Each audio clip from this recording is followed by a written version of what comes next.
যারা লেখাপড়া করে বাবার মার পাশে দাঁড়াতে চায়, সেই মা বোনদের পাশে, আমাদের বাড়ির মেয়েদের পাশে আমরা আছি।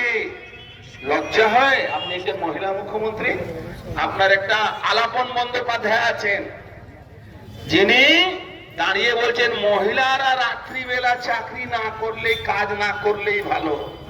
লজ্জা হয় আপনার? আপনার বাড়ি বউ রাত দিন চাকরি করতে পারবে, আপনার চাকরি পরেও 3 লাখ টাকা আমাদের করের টাকা দিয়ে আপনার মাইনে চলছে, আর আপনি জ্ঞান দিচ্ছেন কি বাংলার মেয়েরা আর চাকরি রাত্রিবেলা করতে পারবে না। আরে দিদিমণি, আপনি তো সুসাইড করে নেওয়া উচিত।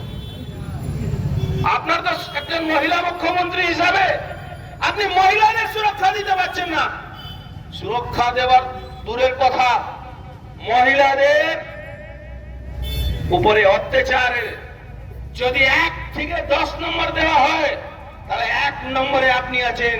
বাংলার মেয়েদেরকে, বাংলা মেয়েকে চায়, এই স্লোগান দিয়ে 2021-এ ক্ষমতায় এসেছিলেন। আজকে বাংলার মেয়ে কে বাঙালিদেরকে বাঁচাবার জন্য মাঠে নামতে হবে, নালে বাংলার মেয়ে এই মমতা ব্যানার্জি থাকতে দেবে না, মমতা ব্যানার্জি বাঁচতে দেবে না। এই মমতা ব্যানার্জির উপরে বাংলার মেয়ে বিশ্বাস করলে বাংলার মেয়েরা বাঁচতে পারবে না। বাংলায় দরকার আছে যেরকম এমন একটা আন্দোলন গড়ে তোলা, এমন একটা আন্দোলন